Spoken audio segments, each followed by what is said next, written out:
Get ready, Staten Island. The Ferry Hawks host the Hagerstown Flying Boxcars. Tonight at 7 p.m., it's soccer night, and kids glow around the bases postgame. Saturday at 6:30, it's Broadway night with postgame fireworks and Broadway rave. Sunday at 1:30, it's Military Appreciation Day, and the kids run around the bases. A great day out for the entire family. Kids run the bases after every Sunday home game. Want the best seats all season? Get more Ferry Hawks for only $63. Visit ferryhawks.com now to lock in your seats. This episode is brought to you by Fox One. Watch all 104 matches of the FIFA World Cup live in 4K for just $19.99 a month, with 3 days free. Build your own multi-view, choose up to 3 streams, and follow player spotlights. Stay on top of every moment with live stats, highlights, and instant replays. The FIFA World Cup, streaming live on Fox One. Offers are subject to change. See fox.com for complete terms and conditions. Always look to the sky.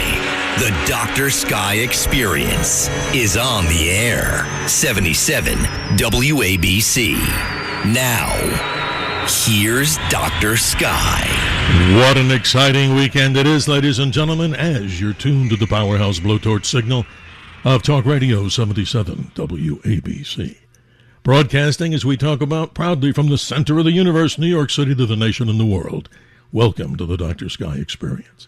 If you're a first-time listener, we appreciate you. And if you're a regular listener, thank you for joining our Theater of the Mind, a show about the many mysteries from the realms of astronomy, space, aviation, weather, celebrity guests, and American exceptionalism.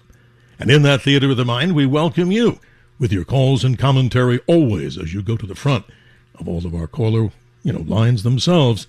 The contact number here is always 1-800-848-9222, 1-800-848-WABC. And while you're at it, why not download, if you haven't, the WABC app so you can probe deeper and deeper into our Theater of the Mind. So many different locations that you can explore, a place that I'm sure you'll cherish for a long time to come. And a thanks to our helmsmen, as we continue to talk about them and proud to have them as part of our team. We say thank you to Bill and Jackson for navigating all of what you would expect to hear from this world premiere radio station. Tonight's adventure, in just a few moments, we'll be going live to Berlin, Germany, to speak with a gentleman who knows a lot about space, and even so, a lot more about the concept of capitalism and how, in many people's words, that is still a very viable vehicle as we can continue to learn about how to expand capitalism and grow free in the greatest nation on the earth and other locations around the world. His new book, New Space Capitalism, The Entrepreneurial Path to the Stars, will be up in just a moment. But first, I'd be remiss if I didn't say thank you to the New York Knicks and to all the powerful fans around the world. The New York Knicks are NBA champions for the first time in 53 years. The Knicks, as you know, hopefully by now, clinched their first championship since 1973 with a 94-90 win over the San Antonio Spurs in game number 5 of the 2026 NBA Finals on Saturday night. Jalen Brunson will likely be named the Finals MVP player, scored a series-high 45 points in the closeout win. He hit a go-ahead floater with 65 seconds left in game number 5. Congratulations, New York Knicks. And let us not forget, Flag Day, June the 14th. U.S. flag was adopted by the Second Continental Congress back on June the 14th, 1977, and by presidential declaration, 1949 was the date that became official. How about this, ladies and gentlemen? I think every U.S. flag that's manufactured should simply be manufactured in the United States of America. And happy birthday to President Trump. His 80th birthday, as we continue to talk about the many things that are happening in the world of politics, but even more important, folks, so much happening in the world today. And don't forget, Fight Night, coming to Washington, D.C., in celebration of the 250th anniversary of the United States of America, the UFC match, 8 p.m. Sunday. Stay tuned for so much more. But now, ladies and gentlemen, we continue with our very special guest for 2 hours, and hour number 1 talking about, in his opinion, the value of the new space capitalism, the entrepreneurial path to the stars, and you can be part of the conversation in our Theater of the Mind at 1-800-848-9222. Our special guest, Dr. Rainer Zitelmann, is a historian, entrepreneur, best-selling author, and one of the leading voices on the role of capitalism and entrepreneurship in driving innovation. His latest book, New Space Capitalism, The Entrepreneurial Path to the Stars, explores the business revolution, making humanity's future in space very possible. And he also has an introduction, that is, the foreword of his book, written by former Speaker of the House, Newt Gingrich. With that, we go live to Berlin, Germany. Early morning for you, Doctor. Thank you for being on the Dr. Sky Experience. Hi, good morning. Well, thank you, Doctor, for being there. And I must also say to you, in addition to President Trump's birthday, happy birthday to you. How do you feel, sir? Thank you. It's great because here in Germany, in Berlin, it's 6 a.m. and it's great to start my birthday with a conversation about space. This is a good way to start my birthday. I appreciate you, sir. You know, this is interesting. You're not just a writer about space capitalism. You've written, maybe 30-some plus books on the value of capitalism. And I'd like to get into a deeper discussion with all the different types of procedures that go around the world, different political theories, and capitalism is one that you specialize in. Tell us a little bit about yourself. Obviously, you have 2 PhDs. One of them, your PhD dissertation, was written on the story of Adolf Hitler and about what was going on there in Germany, and you reveal some interesting stories about that, and maybe we'll talk about that in hour number 2. But talk about your passion for space. This is important to the listeners of this show because we talk about these subjects just like last night. We talked about this with one of our space experts. Doctor, tell us more about your path to the stars and why you're so interested in the space capitalism. Yes, it started very early when I was a child. When I was 9 years old, I saw a science fiction series in German TV at this time. And then when I turned 11, I edited a newspaper for my school comrades, for the other students, and I sold them to the teachers. And it was called Galactic Zeitung, what means galactical newspaper. And I wrote about astronomy and space. And then it was the time of the moon landing. I was 12 years old when the first man landed on moon. So I was really fascinated about it. In my children's room, there was a big poster of the Saturn V rocket, bigger than I. And then there was a huge map of the moon. I was really fascinated. But then the fascination came again a few years ago for another reason. Because, as you mentioned, I wrote several books about capitalism and to prove why capitalism is better than socialism. And in my other books, I proved it with comparing countries. Maybe later we can talk about it. For example, Poland, that was one of the poorest countries in Europe, and now it's Europe's growth champion since some decades because of capitalism. And then I turned to an industry where almost no one could imagine a few decades ago that it would become private, because in the 60s and the 70s, the space industry was more or less, even more government-led. And I wanted to understand, how did it happen that it became private? And a lot of people, even today, I saw it in my discussions, they don't know that it's almost private today. I give you maybe only one number in the beginning that is really fascinating for me. In the last year, we saw 324 rocket launches all over the world, 324. But 165 out of them were SpaceX. So it means if SpaceX were a country, it would be number one, far ahead of China with 88 launches. And to compare it with Europe, where I come from, whole Europe, with our government-led space agency, we had eight launches last year. So it means 5% from the single company SpaceX. And I think a lot of people haven't realized this shift to private. Maybe now, because we had this biggest IPO in history, and Elon Musk becoming the first trillionaire now, more people understand. But this is what my book is about. How did it happen, this shift from government-led to private space industry. Oh, you say it so well, Doctor, and I appreciate you. If you're just joining us on the Dr. Sky Experience, a rare opportunity, and we hope to have him back in the future. The door to the theater of the mind is always open for you, Doctor. Who is our guest? Dr. Rainer Zitelmann. He is an author of so many books, and tonight and this morning, ladies and gentlemen, we celebrate not only his birthday, the President of the United States' birthday, but also an introduction to his new book, New Space Capitalism, The Entrepreneurial Path to the Stars. Doctor, some of the fascinating things I've read in the foreword here by former Speaker of the House Newt Gingrich, I never knew this. He obviously talks about, and I quote here, "We've had a tragic loss of momentum from the time Americans landed on the moon to the present efforts to return to the moon. An amazing reason for that loss of momentum was the degree to which space exploration became a function of governments, politicians, and bureaucracy." As you say it so well, it's moved over to the private sector. But here's something that the audience probably doesn't know, and I didn't know it myself.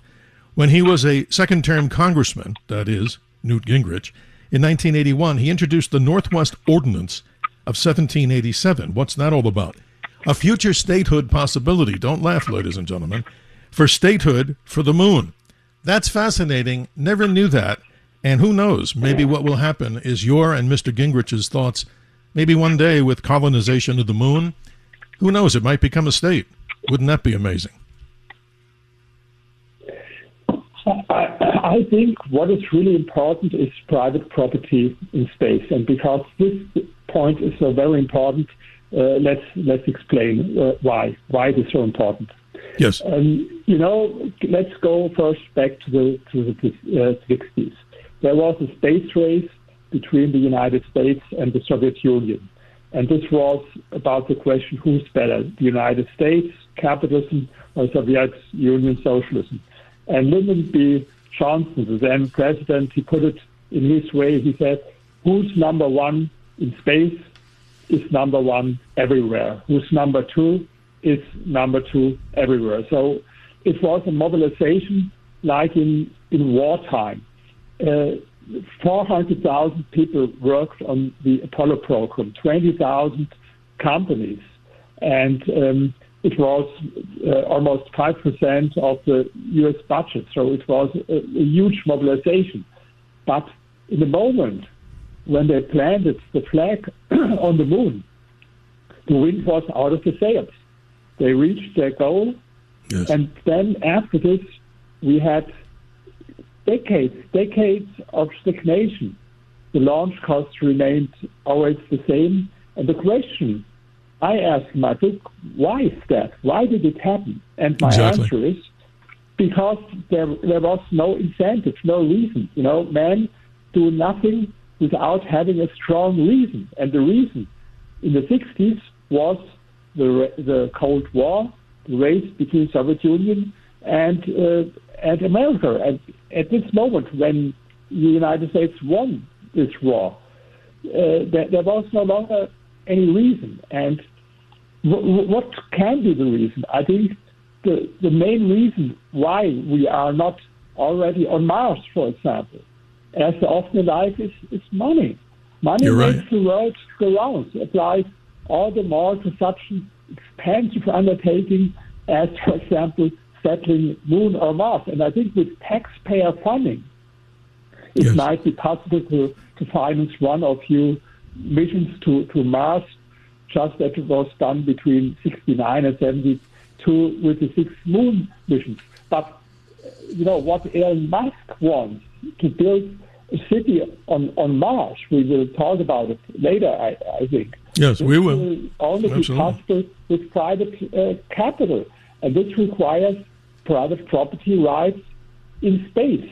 And I think it's simple. On Earth, no economic system functions without private property and entrepreneurship. Well, I love what you said, Doctor. Private property, you're saying, so the audience can hear it clearly. This will go into our hour number 2 conversation about the necessity for capitalism.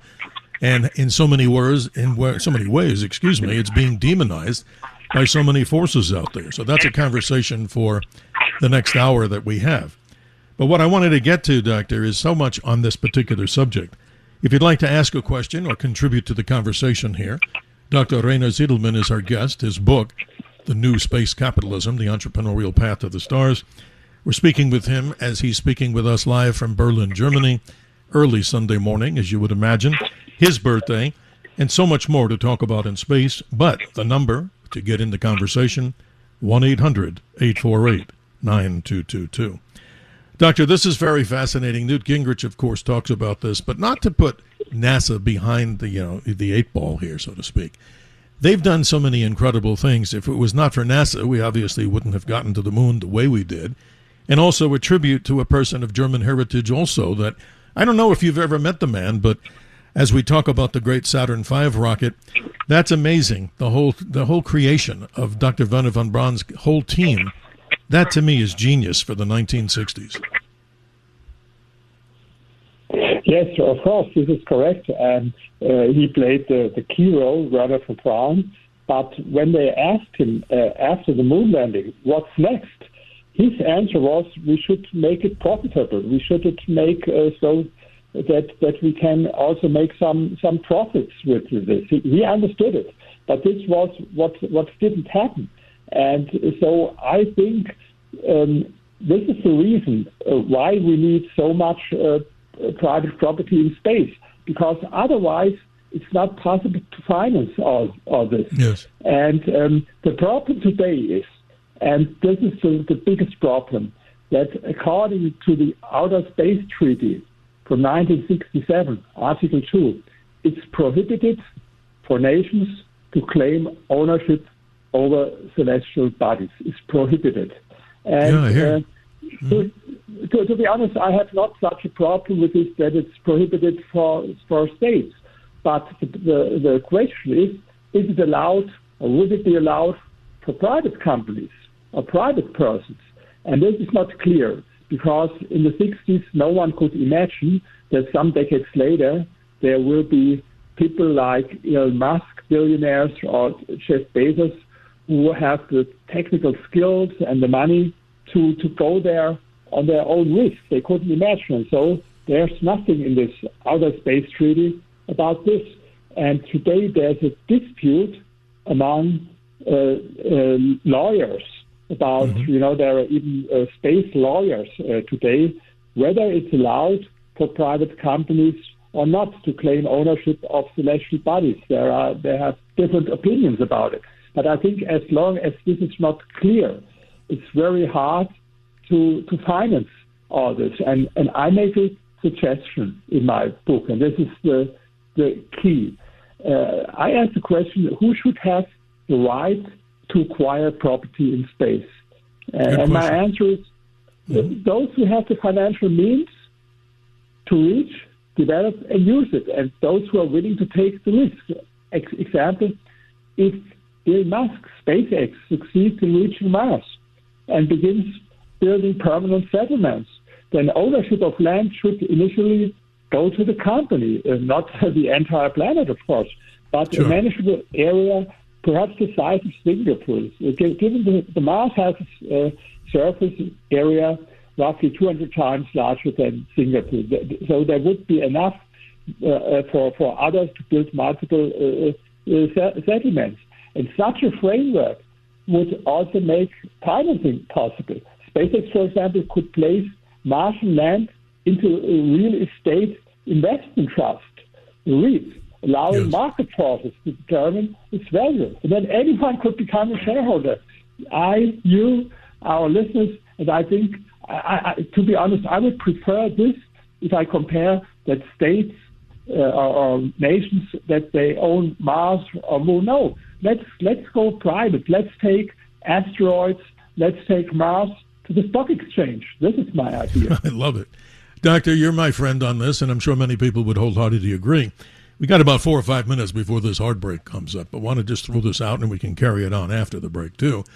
The incredible IPO that's gone on here in the last few days, SpaceX, of course, its call sign, as we call it, SPCX off the NASDAQ. This is interesting. In the first day alone, obviously pushing what? The company's value theoretically, or maybe factually, at $2.1 trillion, the sixth largest company, at least on paper, in the entire world, SPCX stock, when people bought it, It closed at $161 a share. That's a 19% increase from its original offering, which is amazing. But the point is, it's going to make so many people rather wealthy. I know friends of mine that have purchased a considerable amount of this stock. And we want to make sure that it's not just people of wealth that can get involved in this. Think about it. If this stock goes the way it might, who knows? Everything's risky, but we give it positivity here on the show. And again, I'm not a broker or not involved in selling this, but it's one of the most amazing things, a new era, as we talk about here with you, new space capitalism. Doctor, this is a great time for America and the world. Please continue. Yes, and of course it was amazing for me, this biggest IPO, and I can tell you why. It's also a personal reason. Because when I started to write a couple of years ago about space capitalism, to be honest, a lot of people laughed at me. Space capitalism, what's that? It's ridiculous. It's a niche topic. No one will be interested in this space capitalism stuff. So, okay, but I had my analysis. I went very deep in this. I spoke with so many people. I read 300 scientific papers, more than 100 books, go to conferences, and more I was convinced this is the future. This is the next big story. And of course, now my book was published on Wednesday, and Friday there was this biggest IPO in history. And you know, I don't know whether you say it in a similar way in the United States. Who laughs last best? Or then people laughed at me because they thought it's a ridiculous topic. But now I think it's the beginning of a new area. And of course, we will see a lot of setbacks. Even I don't know what will happen with this SpaceX stock. There will be ups and downs. Of course, I see it in a long perspective. You know, I'm absolutely not interested what happens in the next 3 or 6 months. I'm interested what will happen in the next 10 years. Right. And I predict within the next 10 years we will see how they build the first small city on the moon. Within the next 10 years, we will see it, I'm sure. Yeah. And that's amazing, Doctor. No, it's really incredible. I mean, as a young boy, I was 13. I'm revealing my age now. When, of course, Apollo 11 astronauts landed on the moon, I was there in New York City with a rather poor quality black and white television my parents owned. And I even had to ask permission to stay up because here in the East Coast, that was an 11 o'clock at night event. And boy, it looked like we were looking right through a fish tank. The pictures were not that great. But you know what? The whole experience was just totally amazing. Something humankind has never done before. And if you have a question or comment for the good doctor, who's our guest, Dr. Reinier Zitelmann, his book, a very powerful book, ladies and gentlemen, talking about the title, New Space Capitalism, The Entrepreneurial Path to the Stars. We welcome you into the conversation at 1-800-848-9222. And even if you call just to wish him a happy birthday, don't forget to add some commentary, as we like critical thinking with the conversational points of dialogue. Doctor, it's fascinating. Do you have a website here that you could give out to people so they can stay in touch with you as we go to the break in about 30 seconds or so? Yes, my website is Zitelmann.com, Zitelmann.com. But more important, go to Amazon and reach out for my book, New Space Capitalism. You can find it on Amazon or Barnes & Noble. Very good. Doctor, we'll continue with you, and many people, I'm sure, would like to ask questions or comment on something today. A very special day with Knicks birthdays. The New York Knicks win. So many things. Celebration of Flag Day here in America and around the world. Many reasons to be proud as we talk about new space capitalism. We'll be right back. This is the Dr. Sky Experience. Always look to the sky. 77 WABC. Now, here's Dr. Sky.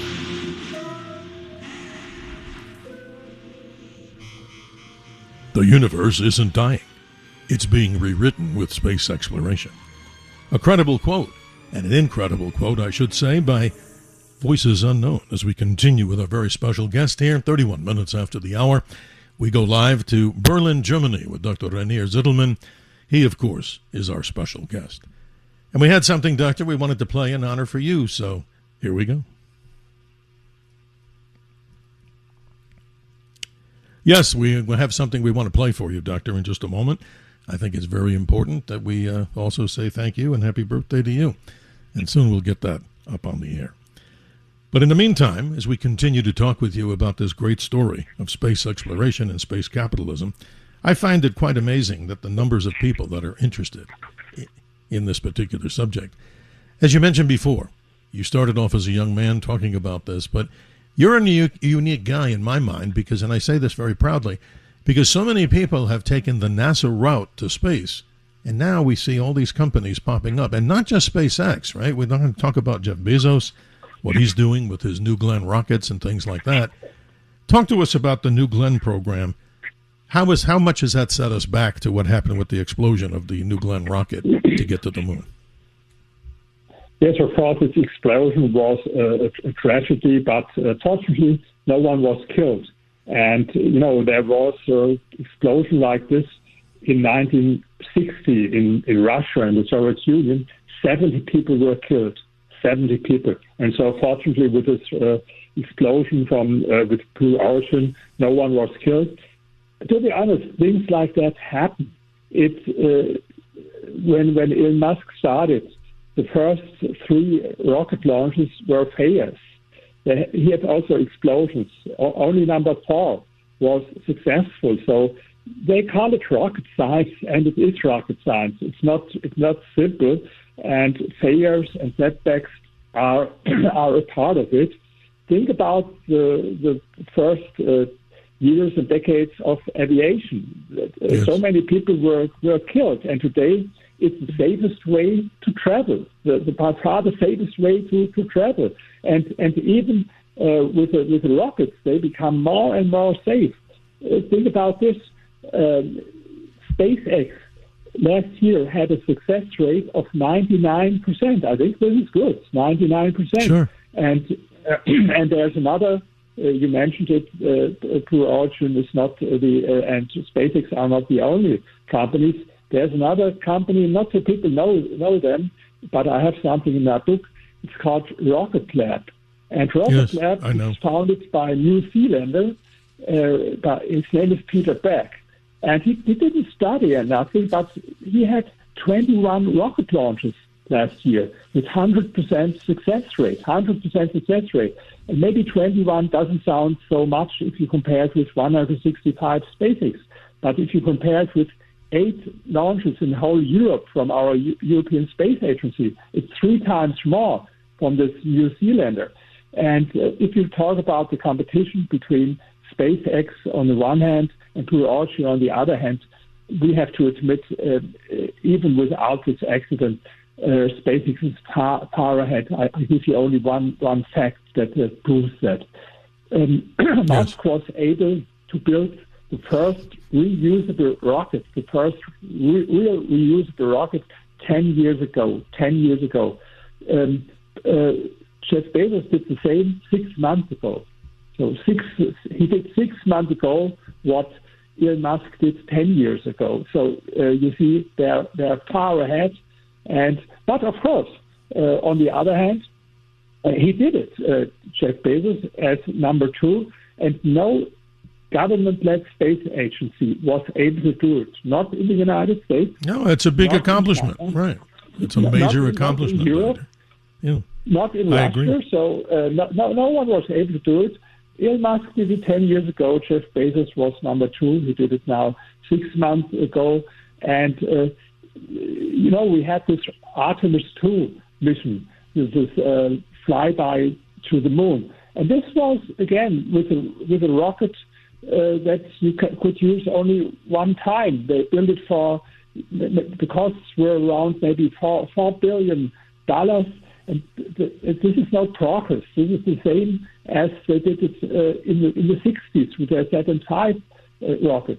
And of course, it makes a huge difference whether a rocket is reusable or not. Musk used the same rocket, the Falcon 9 rocket, 34 times. That is amazing. I'll give you something. I give you something as a thought experiment. Next month, I will fly from Berlin to New York. And imagine, after this, they could use the airplane only one time. They have to throw it away. I don't know how much they would charge as a ticket price, maybe $800,000 or something like this. No, you're right, Doctor. Reusable equipment from SpaceX is one of the big pluses. But we want to go to the callers because you're excited, they're excited, and they would like to speak with you or offer some opinions. Let's go to line number 1 as we talk with Reverend Dr. D, who's in California. Dr. D, welcome to the show. Thank you. How are you doing this morning? Well, I'm doing very well, by the way. Congratulations, Doctor. I will complete my 66th revolution around the sun in just a couple of weeks. So an exciting month for all of us in that regard. Absolutely. This whole aspect of space capitalism and all of that, I experienced or at least I shouldn't say I personally, but I observed my father was going to computer school back in the 70s and going to college and learning how all of the wonderful things with punch cards and fanfold paper. And he went to buy what was called an electronic slide rule from Texas Instruments. Oh, wow. And at that time, that calculator that had all of the wonderful little buttons on it that I could never figure out was like $300 or $400. And here we are today, and I have a calculator on my phone that probably does 10 or 100 times what he did, and then some. And to me, the space program, Apollo in particular, is part of the reason why we have some of the things that we have in our lives today, that how we've transitioned. Although being a person of radio, I still would give my right arm for a set of a copper pair for a landline. What happened to the good old POTS line? But I'd like to get the good doctor in Berlin to respond. Simply this, Doctor, the technology has just gone literally off the charts in such a time period that Dr. D was talking about. Doctor, your response. Absolutely. Well, first of all, thank you for congratulations. For me, we are almost the same age. I turned 69 today, you're 66, so we had a similar experience. And yes, we saw this huge progress. I give you one example from satellites. Satellites today, they are sometimes so small, like 3 or 4 books together. And they used to be as big as a school bus. So this is we had all this technical progress in this time. You mentioned the calculator and that it's much cheaper, not only cheaper but much more efficient than it was. But this is the point. In space exploration, we had decades of stagnation in the same time when we had progress in so many other fields. I will give you one number. The launch cost. This means this is how much does it cost to bring 1 kilo to space. They stagnated for decades and decades and decades. They remained the same. And then came Elon Musk, and he reduced them to 95% if you compare to the space shuttle. So that's incredible. Right, Doctor. So expensive to launch people into space. It was unbelievable. And what Elon has done has been, just totally amazing. But we have to move forward here. Dr. D in California, thank you so much for being part of our show. Good evening to you, and good morning to everybody as they continue here to listen to the Dr. Sky Experience. Let's continue, Doctor, with the callers. Line number 3, it's Greg in Michigan. Greg, good evening to you, and you're on with Dr. Rainer Zitelmann. How are you this morning? Dr. Sky, Doctor, happy birthday. Boom, shakalaka, Mr. Positive.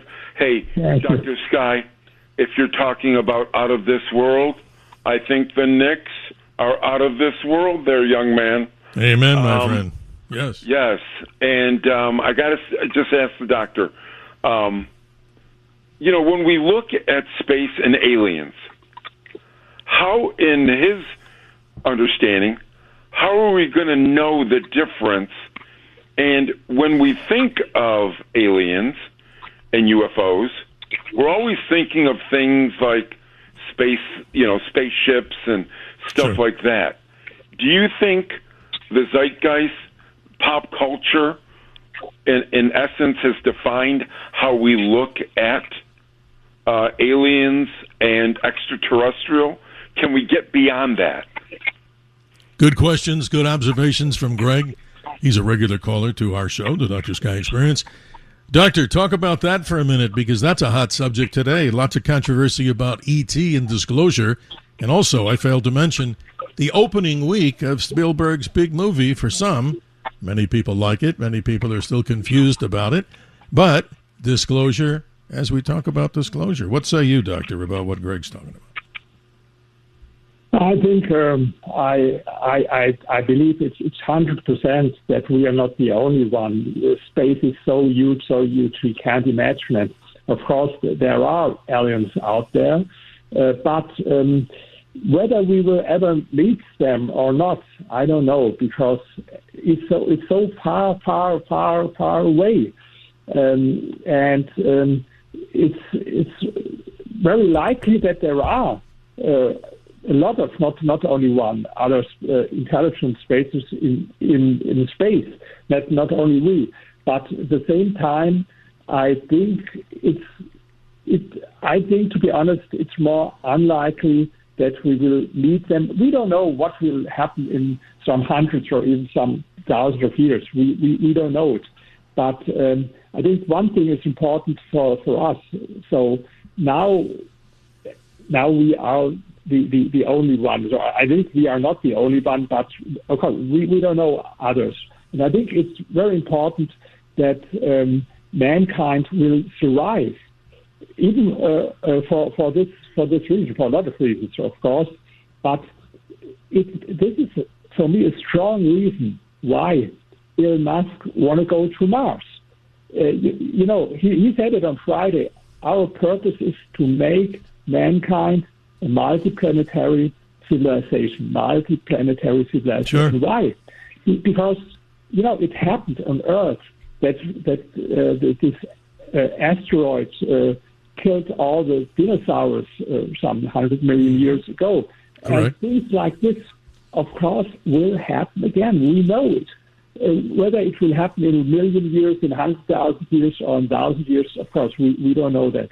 And whether it will be possible, like in this Armageddon movie with Bruce Willis, that someone will go there and destroy the asteroids, we don't know whether it will be possible or not. And so for this is one very strong argument from Elon Musk. We should start to have a planet B, and this is the first time in the history of mankind on Earth since 4.5 billion years that we have the technical abilities. And so we should do it. We should, Doctor, and we're up against a hard break. I apologize to everybody. Thank you, Gregory in Michigan from line 3 there. We appreciate your contributions. As he says often now, of course, with great emphasis, boom shakalaka, to the New York Knicks. What a great night for the people of New York and many other big Knick fans around the nation. We'll continue with many of your calls, 1-800-848-9222. And if you're just joining us, Dr. Rainier Zitelmann, his book, Many Things to Talk About, New Space Capitalism, The Entrepreneurial Path to the Stars. But in hour number 2, we're going to transition to something that you may not have heard before, ladies and gentlemen, as we go into a more American exceptionalism conversation and a global conversation about the value of capitalism. That and so much more here on the Dr. Sky Experience, often referred to not only by myself but others as a theater of the mind. And you're welcome to be in the house. We'll be right back. The Dr. Sky Experience is on the air. 77 WABC. Now, here's Dr. Sky.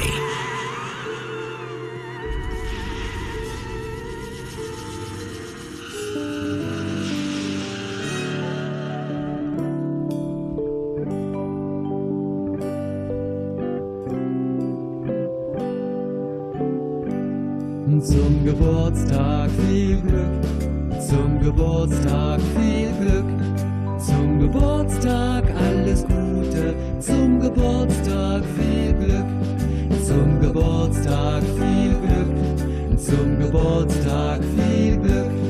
Zum Geburtstag alles Gute. Zum Geburtstag viel Glück.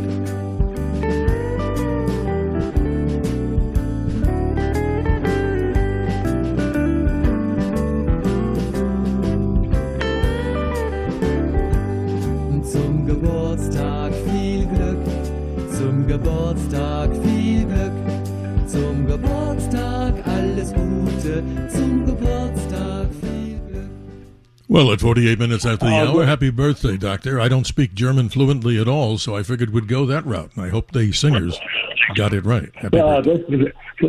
This is so very kind to hear it in German, because, to be honest, if we sing it here in Germany, we sing it in English, like happy birthday to you. And it's really funny, and it's really great to hear it in my language in German. This is so kind. Thank you.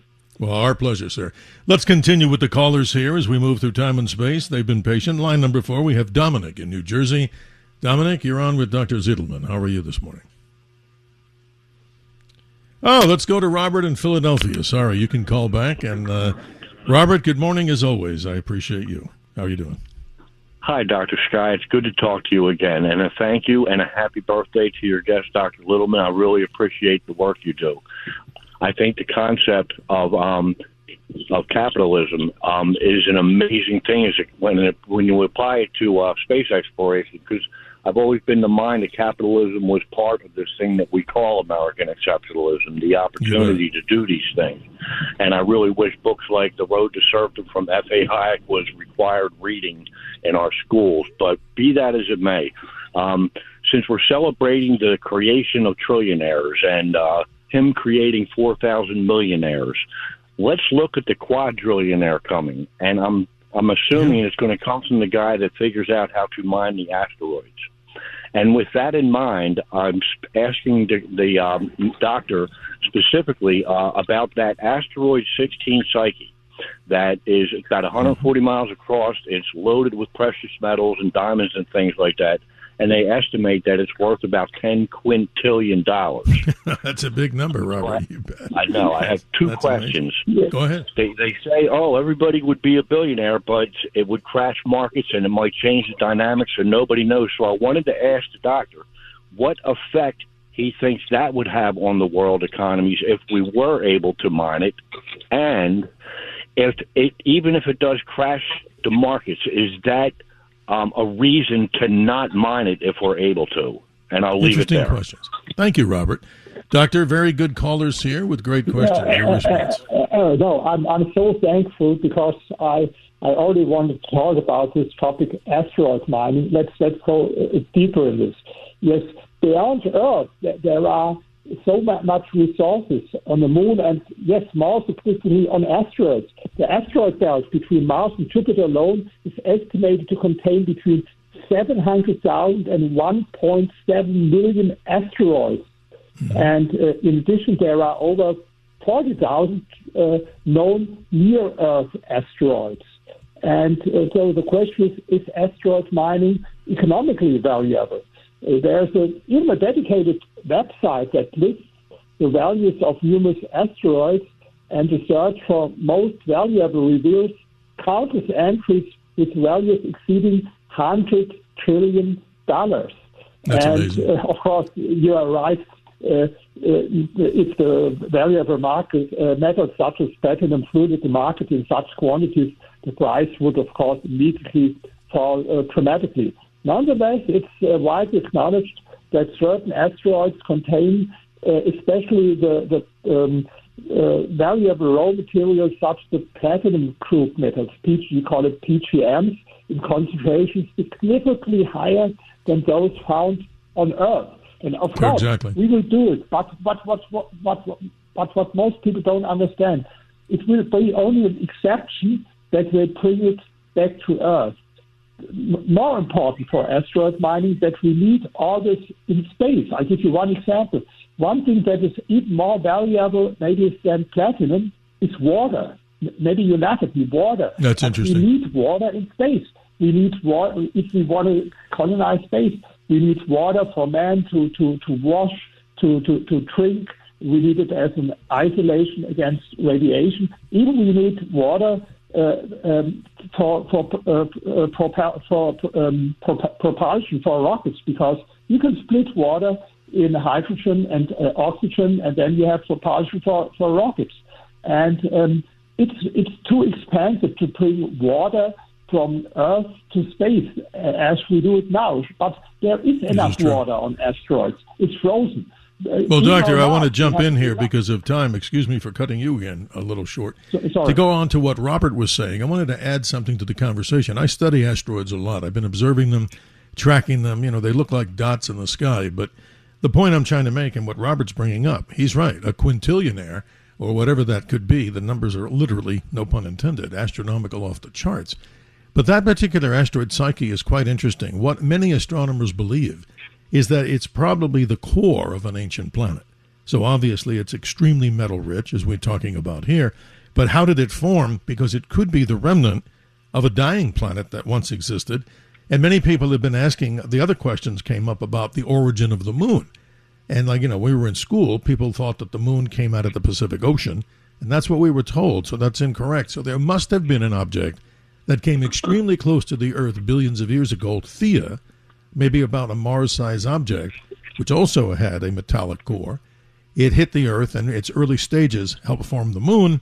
But the point that Robert's bringing up, and you're explaining, Doctor, in a very eloquent way, is that imagine being able to tug one of those, mine it, for all the different things. So thanks to Robert in Philadelphia. And, Doctor, you get the last word. We've got a few more minutes before this hour ends. Isn't that amazing how fast it goes when you're talking and listening and everybody calling in? It's always great. Yes, let's go back to something that is important to mention. In 2011, we had this, what I call in my book, the end of the future, because the United States were not longer able to bring American astronauts from American soil with American rockets to the International Space Station. So this was a total disaster.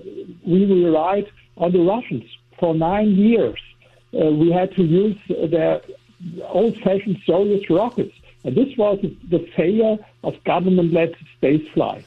And then this period only ended in 2020 when Elon Musk, with his Falcon rocket, for the first time as a private company, brought American astronauts from American soil with American rockets again to the International Space Station. And first, almost no one believed that it would be possible. They laughed at them. And I have it in my book, one employee in NASA who were in charge for working together with Musk. She told them that every week someone came in her room, "Oh, I'm so sad for you that you have to work with these idiots, with this SpaceX idiots. I'm so sorry, I don't want to be in your shoes." So this was the attitude at this time. They laughed at him. But now, today, no one laughs at him. Only people are envious, maybe, because he's a trillionaire. That's amazing. Dr. We're almost out of time for this hour, and if you're still on the line trying to get in, we'll do this. We'll do a mixed bag in hour number 2. I wanted to change the direction of the conversation, but, Doctor, you're our special guest. We'll still take calls on the space capitalism about your book. But I wanted to get into something, and we only got a few minutes for me to explain it before the clock runs out. You're the author of so many books, and we'll have you comment on some of these as the new hour continues, as we begin.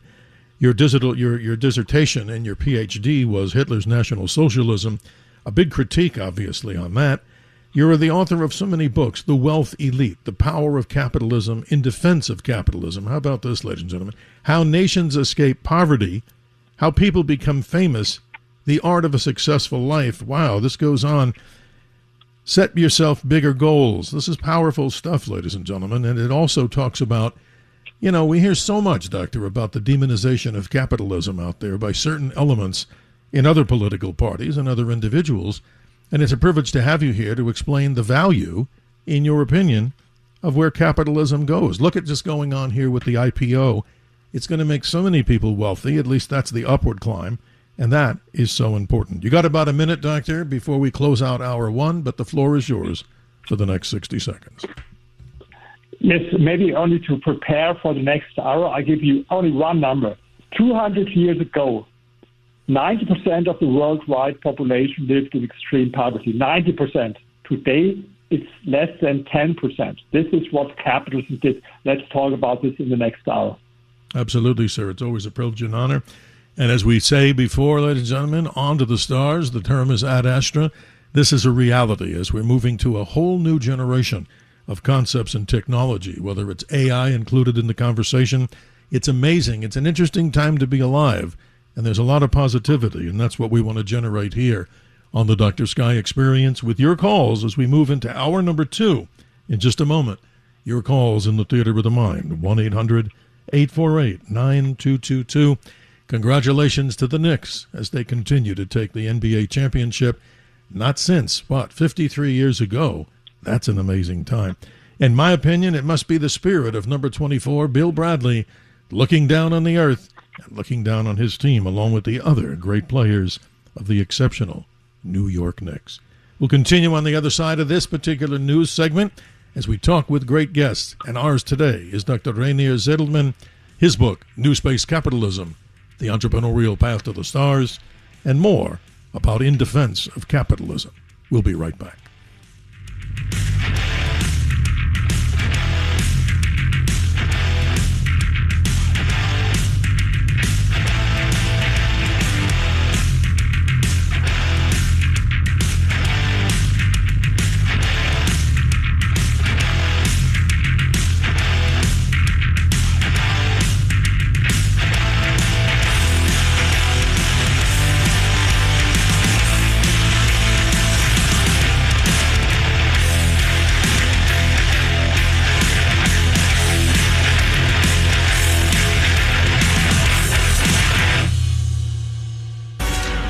Always look to the sky.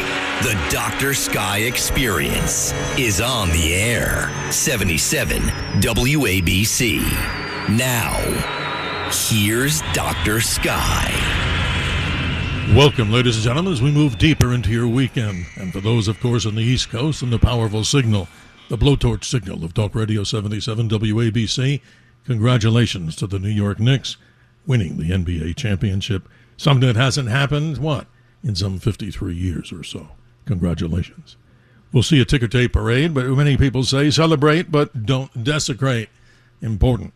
Celebration should be exciting times, but then again, no desecration. As we continue to move through time and space here, we broadcast always from the center of the universe, proudly New York City to the nation and the world. If you're a first-time listener or a regular listener, the content of the show continues with great guests from the realms of astronomy, space, aviation, the subject of weather, celebrity guests, and stories, that is, of American exceptionalism. We call it a Theater of the Mind. Get in early on the conversation. That number by now many know, and if you're a first-time listener, here it is, 1-800-848-9222.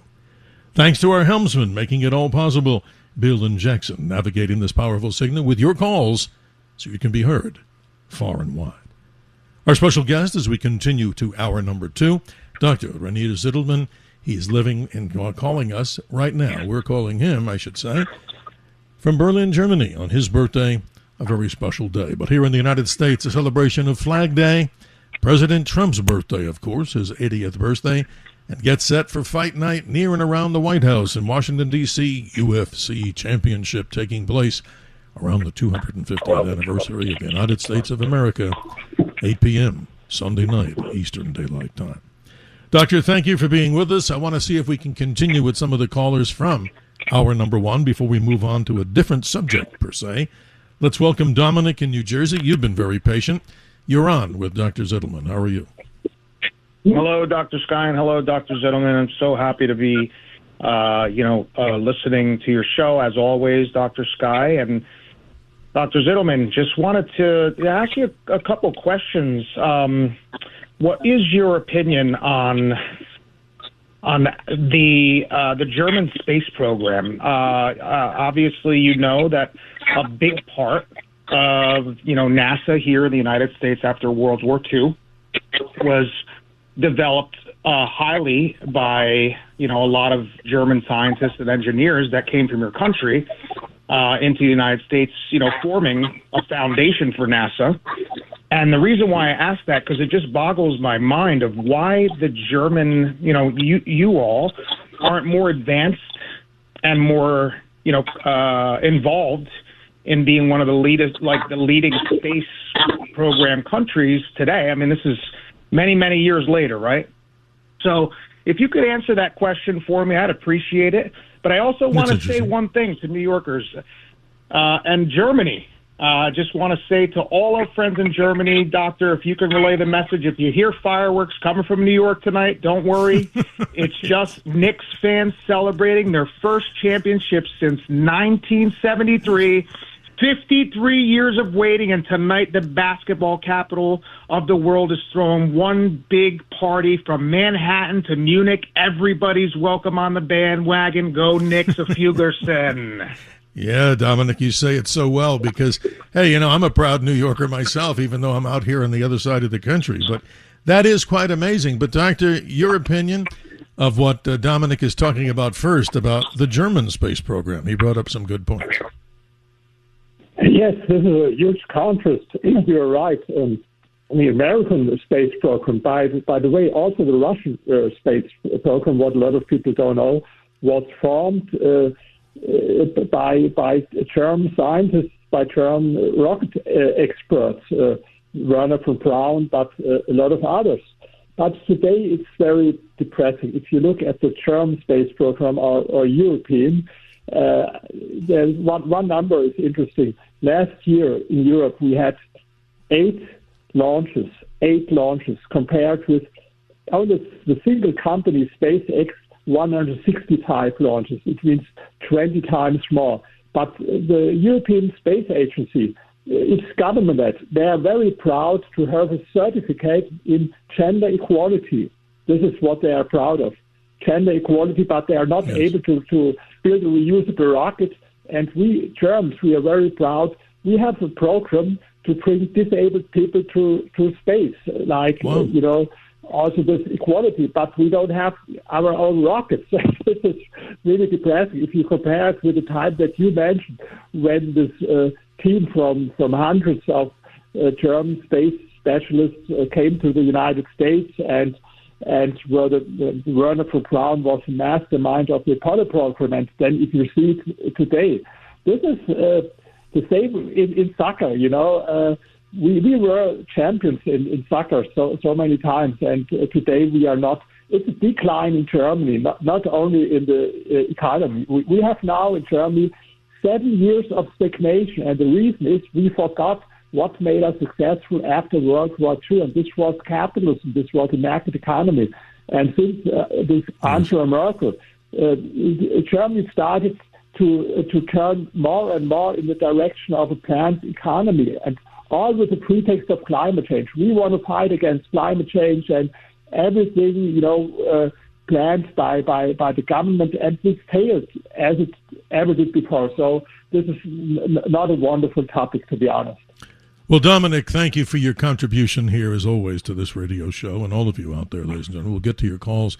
But, Doctor, if I may take the liberty as host to kind of shift the gears here, I have a manual transmission here, and I'm going to put it in overdrive.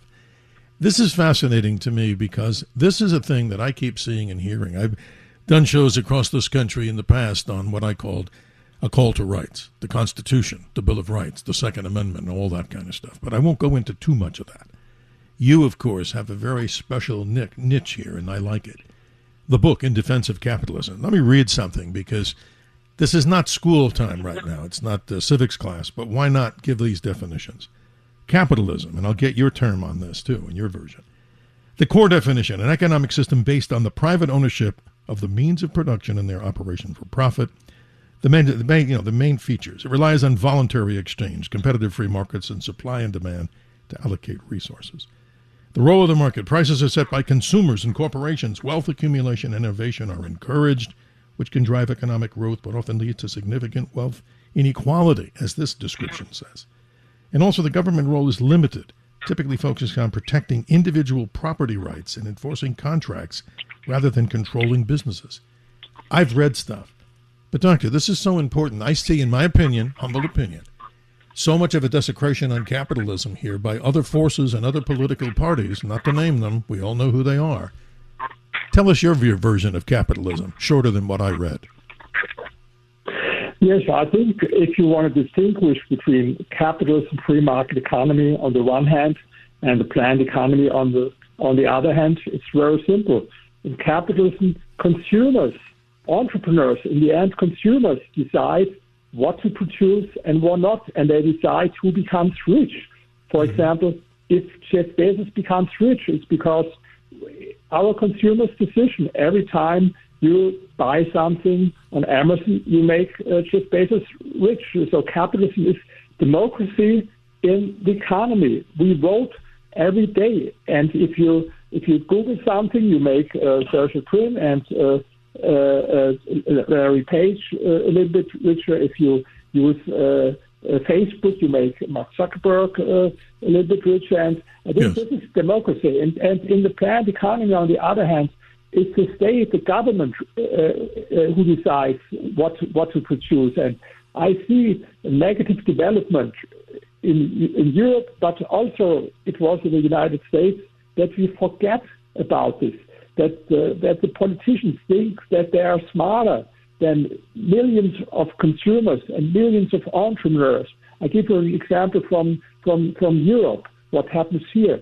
You know, they banned the combustion engine for the automotive industry. It will be forbidden in the future to sell here cars with combustion engine. It's all electric because politicians think that they are smarter than entrepreneurs and they are consumers, of course, all with this pretext of... But I see this big attack, Doctor, on capitalism everywhere here. Now let's go to socialism. And by the way, these definitions I'm reading, are from an AI generation. So you could also argue pro and con that it didn't include everything, or it did not include this, or it's overly, abusive in this. Socialism, core definition, an economic and political system characterized by social or public ownership and control of the major means of production, distribution, and exchange. The key features: it prioritizes collective welfare, public goods, and the reduction of economic inequality over individual profit. The role of the market: large industries and utilities are typically nationalized, while some degree of private business and market activity may still be permitted. Wow. And the government side of it: significant government intervention, funding robust social safety nets and universal health care, elder care, and free education. Here in America, Doctor, as I imagine in Europe, Germany, there's a big move on the socialism side. I don't get it. I mean, why is everybody not wanting to build or create wealth? Why are they demonizing this? I don't get it. Yes, it's crazy. Even in the main capital of capitalism, New York, and I love New York. I have two apartments in New York, and I love New York. And even there, they voted for a hardcore Marxist mayor. It's unbelievable. And, when I wrote my book 8 years ago, The Power of Capitalism, people criticized me. Oh, what are you writing about? Everyone knows that capitalism is better, socialism is dead. You fight the fights of the 70s and forget it. And unfortunately, I was right when I said it will come back, and it came back, and it comes back all around the world. And one reason is because young people, they didn't experience this. They should know it from the history lessons at school, but they don't learn anything about it. And so let me especially say one thing that is important for me. They tried socialism in the last 100 years in so many different ways. In the Soviet Union, in another way as in East Germany, in Romania, in Bulgaria, in North Korea, in Venezuela. This was the last time. There were more than 24 experiments with socialism, and they failed without any exception. They failed without any exception. And the last, I remember the last thing was Venezuela. In Venezuela was once a time the richest country in Latin America, and by the way, one of the 20 richest countries in the world. Yes. And then they voted for Hugo Chavez, and intellectuals in Europe and the United States were so enthusiastic, they called it the socialism of the 21st century. And what happens now? So today, it's such a poor country. 80% of people in Venezuela live in poverty. And by the way, 8 million flat. 8 million flat. It's more than from Ukraine. Well, Doctor, they ought to read your other book and another one I'm promoting because you've got 30-some books here. And believe me, my friend, we could talk forever on this. The other book, How Nations Escape Poverty. But, Doctor, let's go to the callers here. We probably have a mixed bag from hour 1 and 2. They've been patient. Line number 4, we welcome Bob in Long Island. Bob, thank you. You're on with Dr. Zitelmann. Yes, thank you, thank you, gentlemen. Now, I've heard Elon Musk, he's going to use the moon as a staging area to go to Mars. And for years, I had heard that the moon has a very large content of iridium, which is naturally in meteors. And speculation over these years that iridium would be a very good power source, maybe inexhaustible. And I wonder about the commercial aspect, if that is true. Does the doctor know anything about iridium and the moon? Doctor, please continue. Yes, I think there is much more than on Earth. And if the future belongs to fusion, we don't know. We don't have it now. It would be extremely valuable, of course. Yes, you're right. Doctor, I want to also jump in here and answer something that Bob was talking about. There's another thing here that I learned from Dr. Harrison Schmitt, the man who was, of course, the only geologist on the lunar surface with Apollo 17. What he said, Bob, and to everybody listening, there is a surface isotope called helium-3 that if we could procure it, it has the capability of being used as a fuel with some refinement. Because remember, how does helium-3 take place? The lunar surface is in sunlight 14 days and in darkness 14 days. Imagine that. That'd be your calendar on the moon. But that's interesting, Bob, in Long Island, that helium-3 would also be a source. And this comes from a guy a lot smarter than me who knows geology, that helium-3 isotope. So people should look it up. Bob, if you have a follow-up comment, please continue. We have a lot of callers, and we appreciate you too. Yes, I did hear about the helium-3 as another possibility for the moon. So I appreciate your time, gentlemen. Thank you very much. You have a good morning. Let's go to line number 1, Doctor. We go to Nick in New Jersey. He's been patient. You're on. How are you this morning? It's Nick from Virginia. Oh, okay. I'm reading this wrong. It's listing as Nick in New Jersey. So unless you have the speed of light transformation, you're in Virginia. Welcome to the show. Yes, I thought probably will be for a lot longer. But anyway, there you go. Robert, thanks for this conversation because I think it's very important. Robert called earlier, and he mentioned mining asteroids, and it was suggested that water is going to be a problem, and I think we're not looking at mining asteroids correctly. I think robotics are going to be a big part of any kind of mining that we do, either on the moon or other planets or, on an asteroid. So let's not dismiss that. And I think we're just in the early stages of robotics, and I think that should be part of our moon exploration. I think we're not even using robotics here on Earth that we could be using for. I think the main thing would be like in prison, we could have prison guards that are robots and not worry about the confrontations between humans and in prison. And then we also have this tiny little things that we do robotically here. But I want to get your opinion about that.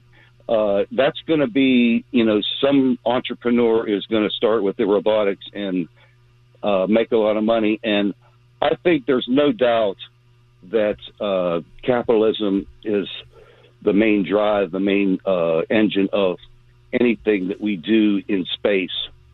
Well said, Nick. We haven't even gotten to communism and fascism, and the good doctor knows a lot. But, Doctor, this is an interesting caller because Nick brings up some good points about asteroids and about the ability to maybe just generate some revenue from that. Please continue. Yes, of course, we will. And, of course, it is correct. We will do it with robots. There are only very few men will be needed. It will be done all by robots, this asteroid mining. And it will be a big business. I think it's a little bit more far ahead in the future. This is correct. I think maybe they will start in 10 years or something like this. But it will be a huge, huge business. And I read the prospectus from SpaceX, and in the past, Elon Musk, he was not so much pro-asteroid mining, but in the prospectus, I found a few sentences that they will also plan not only space tourism, but also asteroid mining. Unfortunately, there's not more about it in the prospectus, but I think if there is an opportunity, of course, Elon Musk will be so smart. He's very, very smart, maybe the smartest entrepreneur. He will be so smart to catch this opportunity. And yes, even in the prospectus. It's amazing. Nick, thank you for your contribution. You bring up some good points here. The first quadrillionaires may be made, and eclipsing what we now know today as Elon Musk, the first trillionaire. And again, if we go back into the ancient Egyptians or way back in time, allegedly there was somebody even richer, but it was based on the acquisition of gold and silver. But that's for another story. Line number 3, we welcome Stu in Brooklyn. You're on the air with Dr. Zitelmann. How are you this morning? I'm just terrific. Dr. Z, Elon Musk is a perfect example of the success of capitalism, which is precisely why I think that the future of SpaceX is going to be here on Earth. What does that mean? Lost on the geniuses in the media is the fact that our excursion to the moon carried humans around the moon at speeds up to 25,000 miles an hour.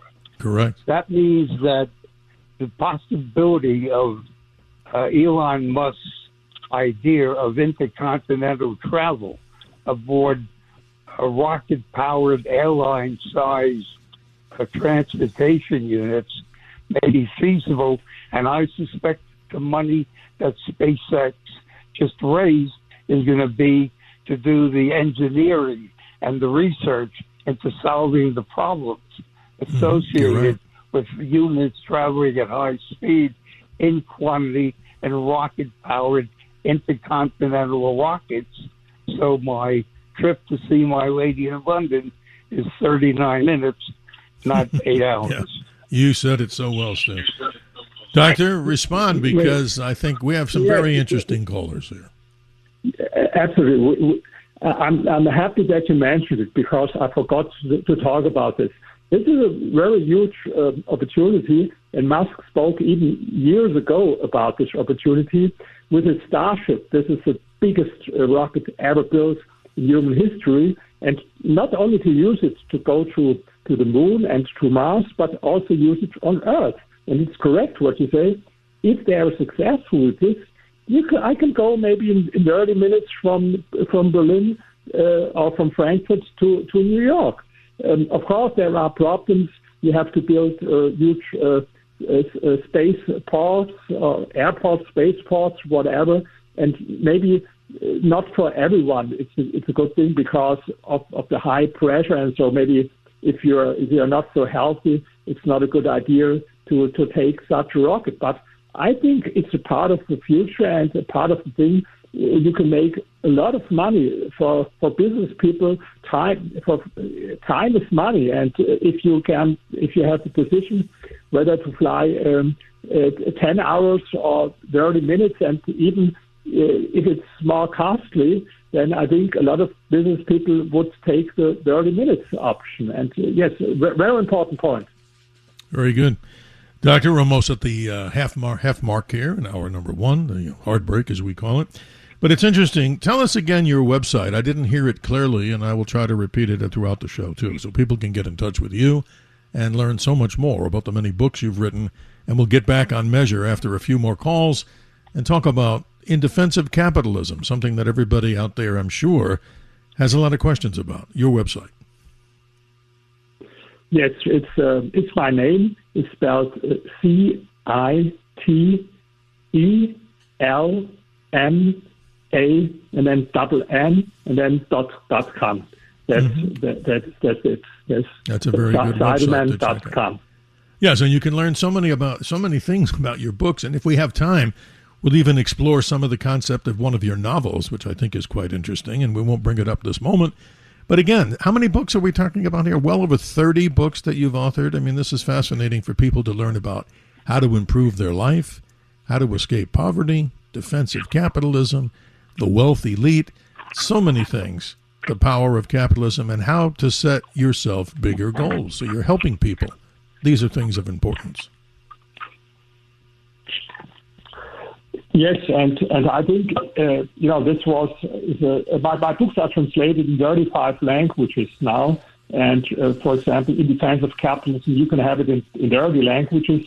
And this was also a big goal that I set for myself, to have the book in so many languages.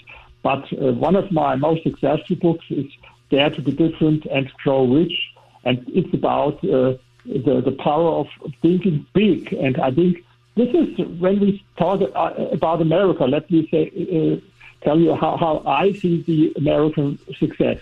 It's based, of course, on private enterprise, on entrepreneurship, on capitalism, but it's also based on set yourself big goals, really huge goals. I'm a fan of Arnold Schwarzenegger, who came from Austria, and from a small village in Austria. And he came to the United States, and first he became the best bodybuilder in history, and then he became one of the most famous actors, and then he became 2 times governor of California. And I think the American dream is alive, and a part of this dream is... I love it. We're up against that break. I hate to cut people short here because they have so much to contribute. Yes, the American dream is very much alive. More with Dr. Zitelmann. Your questions and comments at 1-800-848-9222. And Sal in New Jersey, stay with us. We'll get you on the air on the other side of these announcements. The Dr. Sky Experience is on the air. 77 WABC. Now, here's Dr. Sky.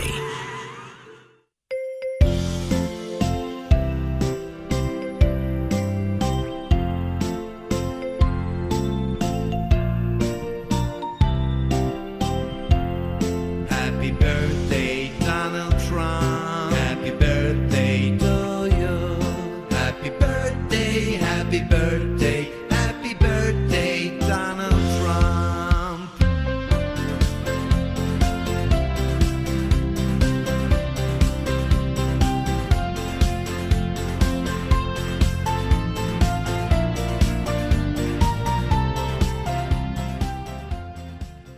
32 minutes after the hour. Happy birthday, President Donald John Trump.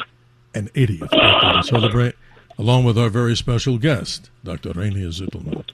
Let's continue with the callers. They've been patient, and then we'll go on to subject matters that we talk about that you've written extensively about, the value and defense of capitalism. Let's go to line number 5, and welcome Sal in New Jersey. Good morning. How are you doing? Yes, hello, Dr. Sky and Dr. Zitelmann. How are you tonight and this morning? Doing good. I would like to ask 2 different questions. Why is it that so many young people, especially young people, after looking at the failures of communism and socialism, still look at that ideology as ideal? And what can we do to get rid of that and foster an appreciation and a defense of capitalism in our country? And the second question is, with all this mining, space mining, how can we use that on Earth to mine gold, so we can recover gold on this Earth, so that will help put us on the gold standard? Good points. Wow, I like what you're saying, Sal. Doctor, your response is most important to the listeners. Yes, with these young people, it's absolutely correct. I think they embrace socialism because they don't know anything about it. They had not the experience. I'm older. I'm 69 today, and we all in our age we saw that socialism failed. And the young people, where should they know it from? They should know it from history lessons at school, but teachers don't tell them anything about it. Let me give you one example that is very shocking for me. I traveled to 30 countries in 2020 and 23, and I had lectures all over the world. And I asked people everywhere where I was, have you heard about the biggest socialist experiment in history? This was Mao Zedong's so-called Great Leap Forward. Between 1958 and 1962, 45 million people died in China. 45 million people died. And I think everyone should know it. I have a chapter, by the way, in my book, The Power of Capitalism, about this. And then I asked, and wherever I talked, whether it was to 30 people, 300 or 3,000, whether it was in South Korea, in Latin America, in New York, only very few people raised their hands. They haven't, 95% had never heard about it. And it was so shocking for me, because I think everyone, 100%, should know about it. And this is the reason why I'm writing my books, while I'm having my lectures all over the world, while I'm giving interviews like this, because young people, they don't learn it in school. They don't hear anything about this at the universities. And I think this is a big disaster, because if you don't know history, you will repeat the same mistakes as always. Oh, Doctor, I can't thank you enough for being here on this program. I mean, normally we talk about the space topics, but hey, we've mixed it up like salt and pepper here, and they do go together, not oil and vinegar this time. But let me say this. It's so incredible to hear this, and what, Sal, you're bringing up here is so very powerful here. Why are we not teaching these things in school? And here in America, what happened to the Pledge of Allegiance? I mean, I'm 70, so I beat you by a year. But I don't know where I'm beating you to. But the truth of the matter is, these things used to be a normal part of America, and today is Flag Day, ladies and gentlemen, for America. How many people even fly a flag? How many people, and I was on my rant here before. Doctor, wouldn't you think that people in America who have flags come in, the American flag, shouldn't they be made in America? I don't want to see Chinese flags of American flags. What the hell is going on with that? A subject for another time. But Sal, I got to thank you. You bring up some very common sense points to this Dr. Sky experience. Let's continue on. Many callers, limited time. Line number 1, Edgar in the Bronx. You've been patient. Good morning. Yeah, thank you. Yes, I studied Karl Marx in school, and a lot of the commentary that I read about him rang like this. That one reason why the education system in America is so poor is because America is a capitalist country, and a capitalist country is basically most intent on producing capitalism, not so much welfare of human beings, and that so the public education in the United States is designed to put out an inferior product because this is a capitalist country. So I just wanted comments like that to reconcile them with what the professor was talking about. He was extolling the virtues of capitalism. Apparently I missed that part. But I'm just putting, how do I reconcile what I read about Marxism, Karl Marx, Das Kapital. Powerful, Edgar. And I know we're getting a little bit of feedback, Doctor. It's not your fault. It's like you're hearing an echo of the caller in your headset. But I'd rather at least have that than lose you. But your response to Edgar is most important. But maybe you can repeat, because I had difficulties with this echo to understand. No, that's okay. In other words, we hear it, but I'd rather not lose you as a caller all the way from Berlin. I think we can hear you. If you respond to Edgar, or did you not hear him? Can you repeat his question? With the echo, it was a little bit hard. I'm sorry, Edgar. If you can just give us a quick synopsis. I can hang up. Yeah, but give us a quick synopsis. Me? The good doctor didn't hear what you were saying. Just give us a synopsis. I'm sorry. That's all right. Go ahead.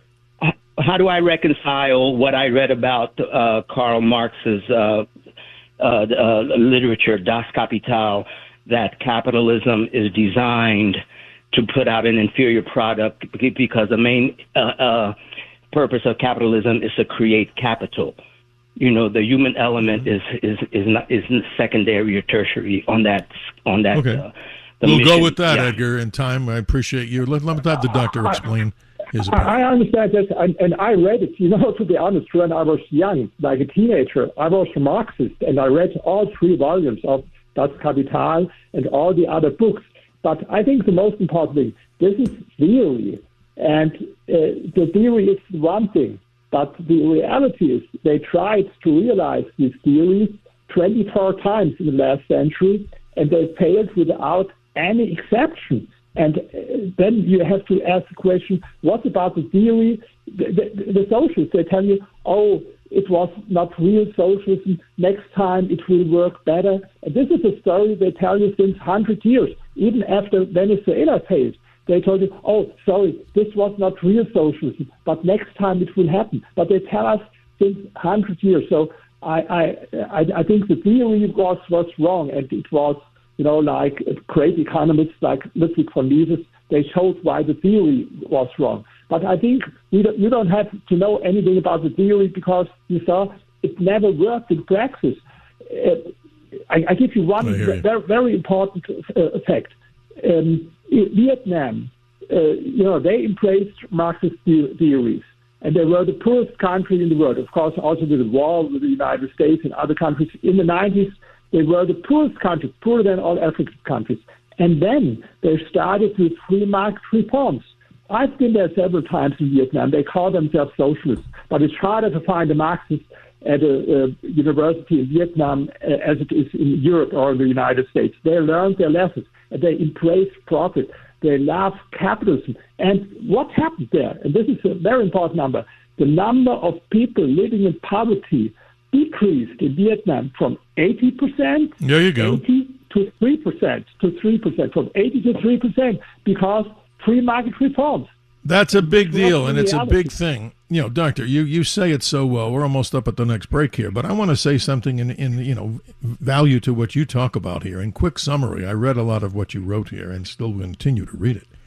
Your 3 C's of success, I'll say them, and if you want to add to it, clarity, consistency, and commitment. And I'll throw a 4th one in there, common sense.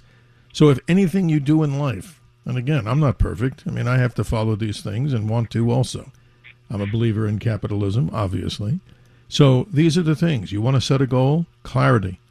Consistently. Don't give up. Commitment. That takes a lot. And look at Elon. I'm sure he slept on floors before he even thought his rocket company would get off the ground. Any other successful individual in this world has done this. I'm not the most successful, but the truth is, these are people that really, really had it right, and you have to honor that. You really do. What's wrong if people don't do that? You have a choice to make, right? And this is interesting, Doctor. I think I've said it. Don't you think that summarizes much of what you say? Yes, I think entrepreneurs like Elon Musk, but not only him, also like Jeff Bezos, or there are a lot of also small entrepreneurs. They should be role models for young people and not scapegoats. Today there are scapegoats. All these politicians, left-wing politicians, they blame them for all negative things that happens on Earth. No, they should be role models. And they are. I spoke about Vietnam, and the funny thing is, they invited me to their university, and the topic of the workshop was, how could we improve the image of wealthy people? Can you imagine university in the United States that invites me to talk about how can we improve the image of wealthy people? I love it, Doctor. We're up against that break here. I really wish we had 200,000 hours to do this, but I'd hope you'd come back in the future. Is that something you'd contemplate as we move to this particular year? Is that good by you? Absolutely. I would be very happy to come back to your show. Very, very happy. I appreciate it. Let's take that break and continue with Dr. Rainer Zitelmann as he talks about so many subjects. We'll get into a conversation quickly of communism, fascism, and obviously what we're talking about is in defense of capitalism. We'll be right back. The Dr. Sky Experience is on the air. 77 WABC. Now, here's Dr. Sky.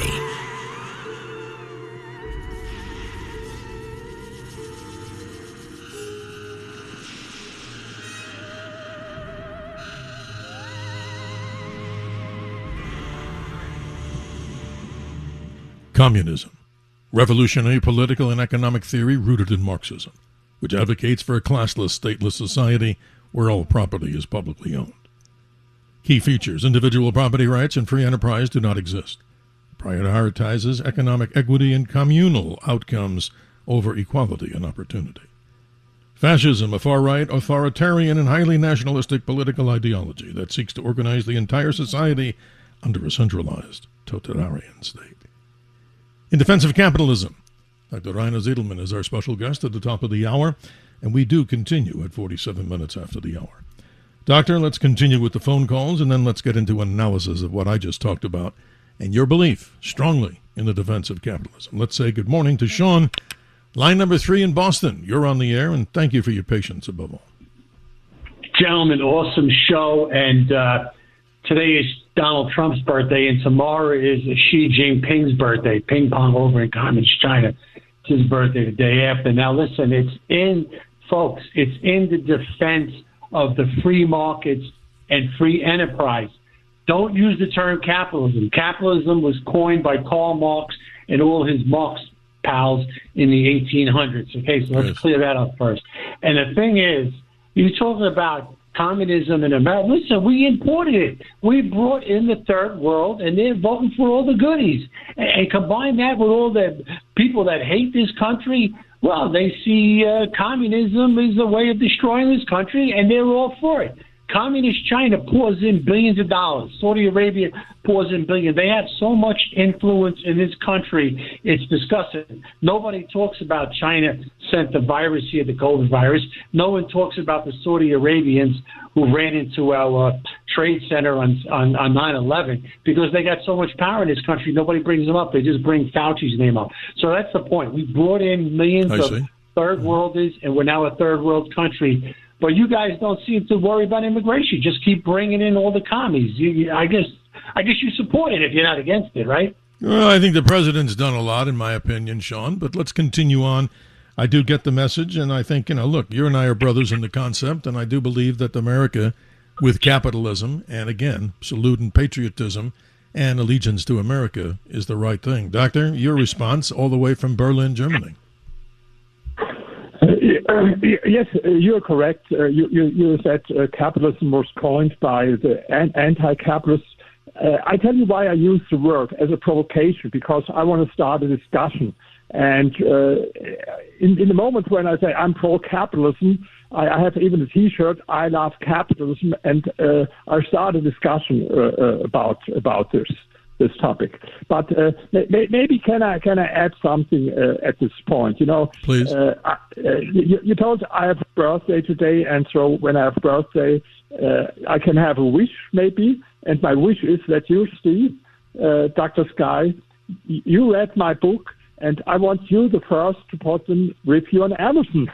This was what I want to wish for you, because it's published 3 days ago and there's no review. And if you would be the first one, and the second wish is that everyone who give yourself a present and give it to me to order now this use-based capitalism. And I think it's especially important for young people, because young people, if they don't know what to do, I think the future is in the space industry, definitely. And if they read the book, they will get fascinated, I hope, for space and space capitalism, as I did when I was young. And then they will have a big future. So if you have children, give this book to your children, because this is for the future.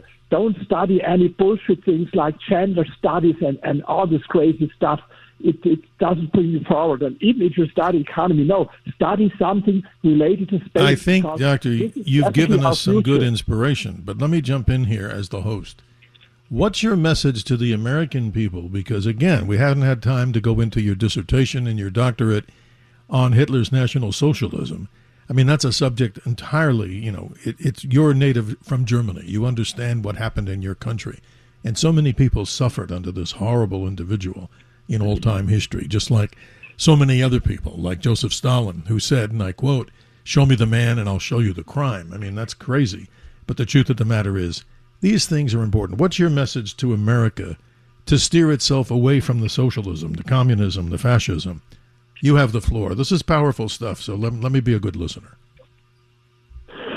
Yes, if you talk about National Socialism, it's important to understand this is a kind of socialism. And I distinguish between old-fashioned socialism. This means nationalizing all means of production. This was old-fashioned socialism as the communists did.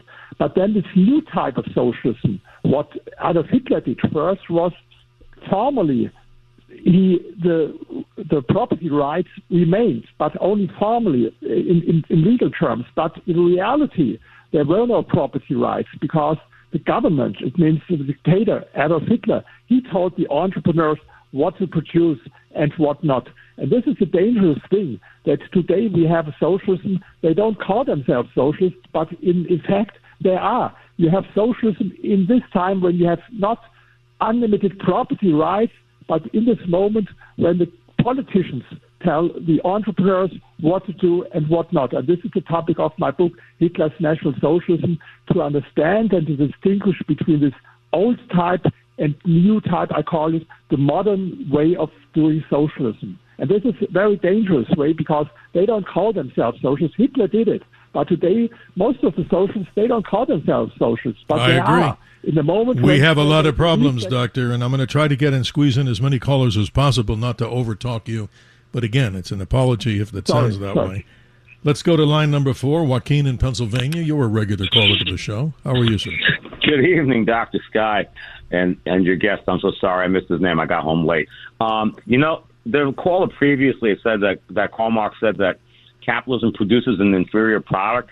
But I really want to know what superior product has ever been produced by communism. I mean, everything basically has come from the free markets.